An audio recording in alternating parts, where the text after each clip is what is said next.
Hello my dear friends, आज हम बात करेंगे यंग्स डबल स्लिट एक्सपेरिमेंट के बारे में। यंग्स डबल स्लिट एक्सपेरिमेंट के अंतर्गत ब्राइट और डार्क फ्रिंजों के पोजीशन ज्ञात करेंगे, अर्थात यंग के द्विरेखा क्षेत्र प्रयोग में जो इंटरफेरेंस पैटर्न प्राप्त होता है उसमें डार्क और ब्राइट फ्रिंज जो मिलती हैं, प्राप्त होती हैं, उनकी लीनियर तथा एंगुलर पोजीशन याद करेंगे। तो सबसे पहले हम लोग पिछली वीडियो में देखे थे यंग्स डबल स्लिट एक्सपेरिमेंट के बारे में। यंग ने एक कोहेरेंट सोर्स अर्थात लाइट के कोहेरेंट सोर्स लिया। कोहेरेंट सोर्स किसे कहते हैं? जिनका इनिशियल फेज डिफरेंस शून्य हो या कांस्टेंट हो। t = 0 पर मान लेंगे ये है आपका दो स्लिटें दी गई है। पहला स्लिट है S1 और दूसरी स्लिट है S2। इन दोनों स्लिटों के बीच का डिस्टेंस स्मॉल d है, अर्थात दोनों स्लिटों के बीच का सेपरेशन स्मॉल d है। ये स्लिटें जो है इतनी संकीर्ण है, अर्थात इतने जो संकीर्ण के बीच का जो क्षेत्र है इतना संकीर्ण है कि इनका जो कोटि है वो लाइट के वेवलेंथ के आकार का है, अर्थात 4000 एंगस्ट्रॉम से लेकर 8000 एंगस्ट्रॉम की कोटि का यह स्लिटें दी गई हैं। t = 0 पर यहाँ से यहाँ पर कोई लाइट सोर्स S1, यहाँ पर दो सोर्स हैं, कोहेरेंट सोर्स है। S1 था, S2 क्या है? कोहेरेंट सोर्स है। यहाँ से जब वेवलेट से वेव्स निकलेंगी तो यहाँ से इस स्लिटर से कैपिटल D, यहाँ से कैपिटल D दूरी पर एक स्क्रीन रखी हुई है। इस स्क्रीन पर इंटरफेरेंस पैटर्न अर्थात डार्क और ब्राइट फ्रिंजें प्राप्त होंगी।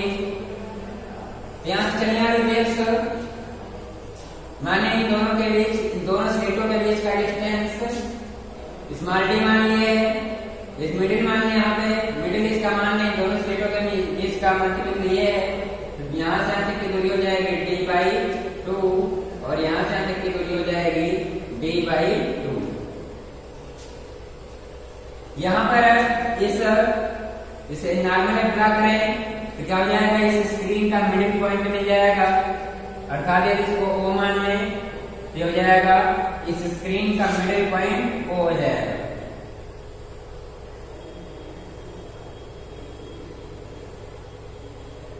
अब इस स्क्रीन के मिडिल पॉइंट O से y डिस्टेंस पर आपका कोई पॉइंट दिया गया है P। इस P पर हमें याद करना है ब्राइट फ्रिंज बनेगी या फिर डार्क फ्रिंज बनेगी, अर्थात ब्राइट या डार्क की लीनियर तथा एंगुलर पोजीशन याद करनी है। यहाँ से चलने वाली वेव्स P पर इंसिडेंट हो रही है, क्योंकि हम जानते हैं सोर्स से वेव्स निकलेंगी पूरे स्क्रीन पर प्रकाशित होंगी, अर्थात यहाँ सोर्स से निकलने वाली जो लाइट होगी वो पूरी स्क्रीन पर पड़ेगी, इंसिडेंट होगी।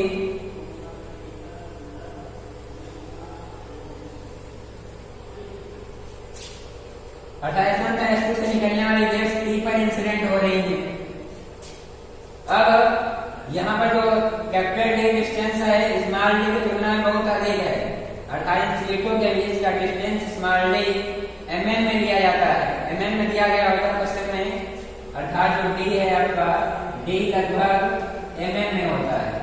1 mm की कोटि का होता है, अर्थात इन दोनों स्लिटों के बीच का डिस्टेंस 1 mm के रकम में होता है, अर्थात इसकी तुलना में बहुत कम होता है।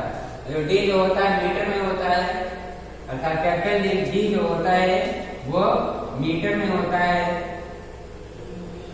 अर्थात जो है इनके बीच का डिस्टेंस इसके बीच का डिस्टेंस का 10⁻³ अर्थात 1000 गुना अधिक है इसका डिस्टेंस। तो t = 0 पर यहाँ से निकलने वाली वेव में जो है फेज डिफरेंस अर्थात कलांतर जो है 0 है। जब ये दोनों वेव्स P पर इंसिडेंट हुई तो चूंकि हम देख रहे हैं यहाँ से निकलने वाली वेव्स P पर P S1P जो डिस्टेंस है, यहाँ से निकलने वाली वेव्स S2P से निकलने वाली वेव्स P पर पहुंच रही है, अर्थात S1P तथा S2P के बीच का जो डिस्टेंस है वो कम ज्यादा है, अर्थात इन दोनों के बीच में क्या है, पाथ डिफरेंस है, अर्थात पथांतर है। पथांतर का मान कैसे निकालेंगे, जब यहाँ से एक नॉर्मल ड्रा करेंगे तो ये हो जाएगा आपका नॉर्मल, जिसको मान लें n, ये हो जाएगा n आपका, क्या हो जाएगा S1n हो जाएगा आपका, नॉर्मल हो जाएगा। जब नॉर्मल ड्रा करेंगे क्या हो जाएगा S2n, यही हो जाएगा आपका पाथ डिफरेंस, इन दोनों वेव्स के बीच का पाथ डिफरेंस हो जाएगा S2n। और S2n का मान कैसे निकालेंगे, पहले इसमें कुछ सपोजिशन अप्रोक्सीमेशन करते हैं। अप्रोक्सीमेशन क्या करते हैं, पहले जो है स्मॉल डी है वो कैपिटल डी की तुलना में बहुत कम है, अर्थात जो कैपिटल डी है वो ग्रेटर है इससे स्मॉल डी से, अर्थात यहाँ से निकल रही है जो आपका कैपिटल डी डिस्टेंस अधिक है, तो यहाँ से निकलने वाली वेव्स जो होगी, ये स्क्रीन जो है वो अधिक दूरी पर रखा है, इसलिए वेव्स क्या हो जाएंगी, एक दूसरे के पैरेलल हो जाएंगे, क्योंकि ये जहाँ क्योंकि डिस्टेंस बहुत कम है, जब कम है यहाँ से निकलने वाली वेव्स क्या हो जाएंगी, पीक पर पहुंचते पहुंचते पैरेलल हो जाएंगे, क्योंकि इसके डिस्टेंस बहुत अधिक है, ये बहुत कम है। क्या हो जाएगा, हमको ज्ञात करना है इसका लीनियर पोजीशन, अर्थात y का मान ज्ञात करना है। y कैसे ज्ञात करेंगे, दो ट्रायंगल कंसीडर करेंगे, पहला हो जाएगा S1 S2n तथा दूसरा ट्रायंगल लेंगे, यदि इसको मान लें P, यहाँ मान लें P, नहीं P माना गया, क्या मान लें इसका Q मान लें, तो क्या हो जाएगा Q P O में दो ट्रायंगल कंसीडर करेंगे, पहला हो जाएगा त्रिभुज, ट्रायंगल फर्स्ट हो जाएगा S1 S2n, दूसरा ट्रायंगल हो जाएगा आपका PQO में, PQO में, दोनों समरूप है। समरूप कैसे हैं, यहाँ से नॉर्मल ड्रा किए हैं, ये हो जाएगा परपेंडिकुलर, ये क्या हो जाएगा, इस त्रिभुज में ये परपेंडिकुलर हो जाएगा। और चूंकि हम यहाँ पे देख रहे हैं जब ये तीनों रेज, ये जो स्क्रीन है इसकी तुलना में बहुत अधिक दूरी पर रखा गया है, रेज क्या हो जाएंगी, एक दूसरे के पैरेलल हो जाएंगे, अर्थात ये रेज इसके पैरेलल हो जाएगी और यहाँ से निकलने वाली रेज इसके पैरेलल हो जाएगी, अर्थात ये तीनों रेज क्या हो जाएंगी, एक दूसरे के पैरेलल हो जाएंगी। ये जो आपका है स्क्रीन का मिडिल पॉइंट है, मिडिल है तो क्या हो जाएगा, यहाँ से यदि इसके बीच का, यहाँ इसके बीच का कोण मान लिया थीटा है, तो तीनों रेखाएं क्या हो जाएंगी, थीटा कोण ही फॉर्म करेंगी, अर्थात ये भी थीटा हो जाएगा, ये भी थीटा हो जाएगा और ये भी थीटा हो जाएगा, क्योंकि तीनों क्या है, एक दूसरे के समांतर हैं। तो यहाँ पर जब ये थीटा है ये वाला, तो चूंकि हम जानते हैं आपकी ये इस रेखा और इस रेखा के मध्य बनने वाला कोण 90 अंश होगा, अर्थात इसके और इसके मध्य बनने वाला कोण 90 होगा। जब इतने का मान निकालेंगे तो हो जाएगा 90 माइनस थीटा, ये हो जाएगा 90 माइनस थीटा। त्रिभुज S1 n S2 में तीनों कोणों का आइसोसेलेस होता है, पहला कोण दिया 90 माइनस थीटा, दूसरा दिया गया 90 और थर्ड का मान ज्ञात करना है, तो क्या हो जाएगा 180 में से घटा देंगे कितना 90 माइनस थीटा प्लस क्या हो जाएगा 90, अर्थात ये 90 इन दोनों को योग करके 180 में से घटा देंगे, तो क्या हो जाएगा 180 minus 90 plus theta minus 90 equal to हो जाएगा 180 माइनस 180 प्लस थीटा, अर्थात यहाँ बनने वाला कोण कितना हो जाएगा, ये थीटा हो जाएगा, ये वाला कोण आपका थीटा हो जाएगा, ये थीटा हो जाएगा। ये त्रिभुज S1 S1 S2n तथा दूसरा लिमिट कौन सा लिए थे? दूसरा लिए थे PQO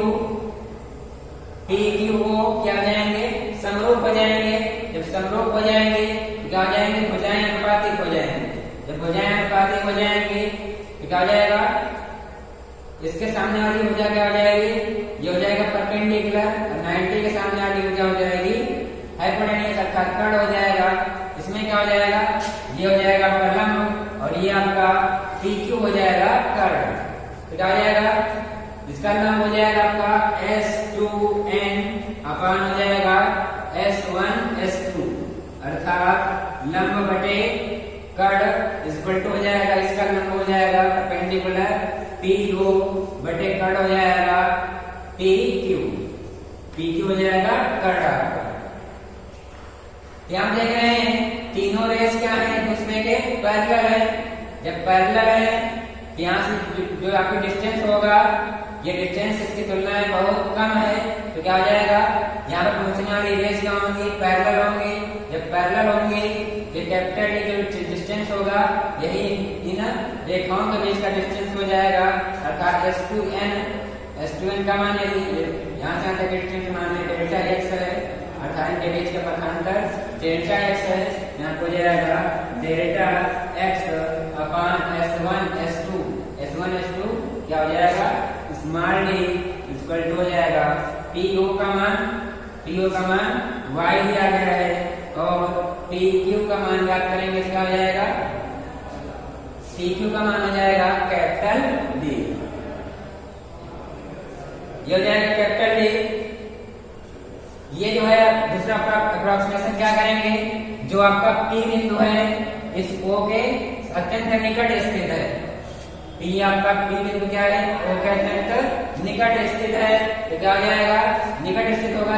रेस क्या है? पैरेलल है, तो पैरेलल होंगे तो इसके क्या हो जाएंगे? सीधे में हो जाता है, पैरेलल हो जाएंगे। इन रेस का बीच का डिस्टेंस कैपिटल D हो जाएगा अर्थात PQ हो जाएगा कैपिटल D के बराबर। जब यहाँ से पथांतर निकालेंगे, जब डेल्टा x क्या पथांतर है, डेल्टा x का मान निकालेंगे तो हो जाएगा आपका y small d upon capital D हो जाएगा। अब बिंदु P पर ब्राइट स्पॉट प्राप्त होने के लिए पथांतर कितना होना चाहिए? n लैम्डा, क्योंकि हम कॉन्स्टेंट इंटरफेरेंस में पढ़ चुके हैं। जो आपका ब्राइट स्पॉट प्राप्त होता था कब? जब पथांतर n लैम्डा होता था अर्थात डेल्टा x यहाँ क्या आ जाएगा? कंस्ट्रक्टिव इंटरफेरेंस या फिर ब्राइट स्पॉट के लिए ब्राइट स्पॉट या फ्रिंज के लिए क्या हो जाएगा? ब्राइट स्पॉट या फ्रिंज के लिए डेल्टा x अर्थात पथांतर बराबर होना चाहिए n लैम्डा के बराबर हो, तो क्या हो जाएगा? कंस्ट्रक्टिव इंटरफेरेंस होगा और ब्राइट स्पॉट या ब्राइट फ्रिंज प्राप्त होगा। अर्थात डेल्टा x जब n लैम्डा रखेंगे ये हो जाएगा n lambda equal to y small d upon capital D। अब लीनियर पोजीशन याद करनी थी, y हो जाएगा लीनियर पोजीशन, यहाँ से बिंदु की बीच का डिस्टेंस हो जाएगा, तो y इक्वल टू हो जाएगा n कैपिटल D लैम्डा अपान स्मॉल d। ये हो जाएगी किसके? इसका लीनियर पोजीशन हो जाएगा अर्थात nth टर्म ब्राइट फ्रिंज के लीनियर पोजीशन हो जाएगी। अब n का मान कहाँ से स्टार्ट करते थे? क्योंकि हम पथांतर के लिए n का मान यहाँ पर रखते थे, ब्राइट फ्रिंज के लिए 0 से स्टार्ट करते थे। 0 plus minus 1 plus minus 2 plus minus 3 dot. जब प्लस 1 रखेंगे तो सेंटर से ऊपर की ओर ब्राइट फ्रिंज प्राप्त होगी, जब माइनस 1 रखेंगे सेंटर से नीचे की ओर ब्राइट फ्रिंज प्राप्त होगी। स्थितियां पोजीशन प्राप्त होंगी। तो जब ये हो जाएगा nth टर्म ब्राइट फ्रिंज की पोजीशन हो जाएगी अर्थात nth टर्म ब्राइट फ्रिंज की पोजीशन इक्वल टू हो जाएगा n कैपिटल D लैम्डा अपान स्मॉल d हो जाएगा। अब n का मान कहाँ से स्टार्ट करेंगे? 0 plus minus 1 plus minus 2 plus minus 3 तक से करते चले जाएंगे। आपका लीनियर पोजीशन क्या चले जाएगी? इसकी ब्राइट फ्रिंज की। जब n इक्वल टू 0 रखेंगे तो क्या हो जाएगा? 0th टर्म ब्राइट फ्रिंज के लीनियर पोजीशन, अर्थात n 0 रखेंगे पूरा 0 हो जाएगा। इसी प्रकार n 1 रखेंगे तो फर्स्ट ब्राइट फ्रिंज की लीनियर पोजीशन ज्ञात हो जाएगी, अर्थात हो जाएगा capital D lambda upon small D. क्योंकि n का मान 1 रखेंगे प्लस 1 रखेंगे plus capital D lambda upon small D प्राप्त होगा, जो -1 रखेंगे तो minus capital D lambda upon small D प्राप्त होगा। अब 0 से टर्म ब्राइट फ्रिंज कितना आया, 0 पर आया, अर्थात यहाँ पर इसका सेंटर है, यहाँ पर अर्थात 0 प्राप्त हुआ है, 0 प्राप्त हुआ तो यहाँ पर आएगा, अर्थात यहाँ पर बनने वाले फ्रिंज क्या हो जाएगी, ब्राइट फ्रिंज प्राप्त होगी, अर्थात इस स्क्रीन के सेंटर पर ब्राइट फ्रिंज प्राप्त होगी, अर्थात इसे 0th term 0th bright fringe नहीं कह सकते हैं। अब फर्स्ट के लिए क्या करेंगे, जब फर्स्ट 1 रखेंगे प्लस का 1 रखेंगे capital D lambda upon small D प्राप्त होगा। यहाँ पर मान लीजिए यहाँ से इसकी डिस्टेंस है, यहाँ से यहाँ तक डिस्टेंस है आपका capital D lambda upon small D, ये capital D lambda upon small D हो जाएगा, ये B1 हो जाएगा, अर्थात फर्स्ट ब्राइट फ्रिंज की लीनियर पोजीशन हो जाएगी। जब -1 रखेंगे तो यहाँ हो जाएगा इसके यानी कि सेंटर से नीचे की ओर ब्राइट फ्रिंज की लीनियर पोजीशन ज्ञात हो जाएगी, ये B1 हो जाएगा। इसी प्रकार जब Y2 अर्थात लीनियर पोजीशन आप सेकंड ब्राइट फ्रिंज की लीनियर पोजीशन ज्ञात करेंगे तो हो जाएगा 2 capital D lambda upon small D हो जाएगा। यहाँ मान लिया B2 है, माइनस रखेंगे तो माइनस हो जाएगा 2 capital D lambda upon small D हो जाएगा, B2 यहाँ पर हो जाएगा, इस प्रकार यहाँ पर क्या हो जाएगा, ये हो जाएगा B2, इसी प्रकार यहाँ पर हो जाएगा B3 और यहाँ पर हो जाएगा B3। अब ये हो जाएगा nth टर्म ब्राइट फ्रिंज की लीनियर पोजीशन। अब इस प्रकार याद करना हो डार्क फ्रिंज के लीनियर पोजीशन क्या करेंगे, डार्क फ्रिंज के लिए पथांतर कितना होना चाहिए, लैम्डा बाय 2 का ऑड मल्टीपल होना चाहिए, अर्थात डिस्ट्रक्टिव इंटरफेरेंस मैक्स मिनिमा के लिए इसको डिस्ट्रक्टिव इंटरफेरेंस मिनिमा या फिर डार्क फ्रिंज कहेंगे। डार्क फ्रिंज कब प्राप्त होगी, जब I मैक्स से I minimum I max I का एक मान क्या होना चाहिए, अर्थात यहाँ पर डार्क फ्रिंज के लिए डार्क फ्रिंज के लिए क्या होना चाहिए, जो पथांतर होना चाहिए वो होना चाहिए 2n-1 इंटू लैम्डा बाई 2 का, ये होना चाहिए, अर्थात लैम्डा बाई 2 का ऑड मल्टीपल होना चाहिए। अर्थात हम जब रखेंगे डेल्टा x इतना तो क्या प्राप्त होगा, ब्राइट डार्क फ्रिंज की लीनियर पोजीशन ज्ञात होगी, जो हो जाएगा 2n-1 into lambda by 2 equal to हो जाएगा y small d upon capital D हो जाएगा, ये हो जाएगा डार्क फ्रिंज की लीनियर पोजीशन ज्ञात हो जाएगी। यहाँ से क्या करनी है, y का मान y इक्वल टू हो जाएगा capital D lambda upon 2 into क्या हो जाएगा, ये हो जाएगा 2n-1 अपॉन क्या हो जाएगा, ये हो जाएगा स्मॉल डी हो जाएगा, अर्थात capital D lambda 2n-1 upon 2d हो जाएगा। अब यहाँ से n का मान क्या करते थे, इसके लिए डार्क फ्रिंज के लिए स्टार्ट होगा 1 से, अर्थात +-1 +-2 +-3 रखेंगे तो आप हो जाएंगे आपकी डार्क फ्रिंज की लीनियर पोजीशन ज्ञात हो जाएगी।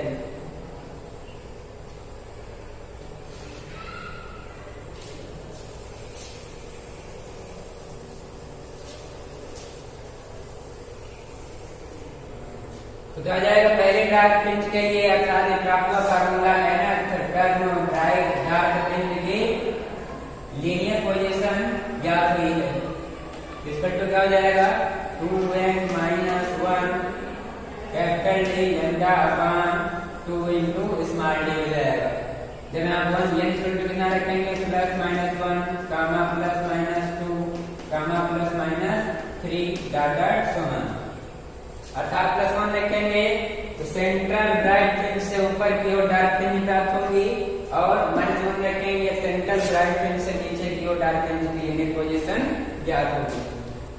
जब 1 रखेंगे तो क्या जाएगा, अर्थात फर्स्ट डार्क फ्रिंज की लीनियर पोजीशन इक्वल टू हो जाएगा n इक्वल टू 1 रखेंगे तो -1 हो जाएगा capital D lambda upon 2D। इसी प्रकार जब सेकंड की ज्ञात करेंगे तो क्या आ जाएगा y2 डार्क इक्वल टू हो जाएगा, जब 2 रखेंगे तो 4 आने से 3 हो जाएगा, 3 capital D lambda upon 2D हो जाएगा।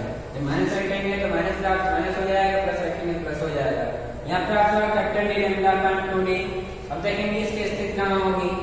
यहाँ देख रहे हैं हम इंटेंस इमेज का distance capital D lambda upon small d है, अर्थात यहाँ capital D lambda upon small d का आधा है, अर्थात इस D1 पहली ब्राइट फ्रिंज और सेंटर ब्राइट फ्रिंज के बीच में कहीं इसकी स्थिति होगी, ये क्या हो जाएगा D1 हो जाएगा। ये जाएगा पहली डार्क फ्रिंज, अर्थात ये क्या हो जाएगा पहली डार्क फ्रिंज की लीनियर पोजीशन। इसी तरह यहाँ पर क्या हो जाएगा D1 अर्थात सेंटर ब्राइट फ्रिंज के नीचे डार्क हो जाएगा, अर्थात पहले डार्क प्राप्त होगा, उसका ब्राइट डार्क, इसका ब्राइट। यहाँ पे क्या आ जाएगा, यहाँ हो जाएगा D2, यहाँ पे क्या हो जाएगा D2, अर्थात सेंटर ब्राइट फ्रिंज के बगल में डार्क फ्रिंज होगा, उसके बाद ब्राइट, उसके बाद डार्क, उसके बाद ब्राइट, उसके बाद डार्क फ्रिंज प्राप्त होगी। अब यहाँ देखेंगे क्या हो जाएगा 3 capital D lambda upon 2D लिखा है। यहाँ पे यहाँ से डिस्टेंस कितना आया था आपका D2 आया था, जो आपको सेकंड आया था 2 capital D lambda upon D आया था, अर्थात इस ब्राइट दूसरी ब्राइट फ्रिंज से सेंटर ब्राइट फ्रिंज के बीच का डिस्टेंस आया था 2 capital D lambda upon small d आया था। यहाँ पे क्या आया है 3 capital D lambda upon 2D आया है, अर्थात उसका क्या है यहाँ लिखा है 3 capital D lambda upon 2D लिखा है, यहाँ लिखा है 2 कैपिटल D लैम्डा, इसको बाहर करेंगे क्या जाएगा, यहाँ पर करेंगे तो 1.5 करके आएगा, अर्थात उससे इससे क्या है, इससे कम है, लेकिन D1 से क्या है ज्यादा है, अर्थात इसके मध्य में दूसरी डार्क फ्रिंज प्राप्त होगी, अर्थात हो जाएगा D2। इसी प्रकार नीचे भी क्या हो जाएगा D2।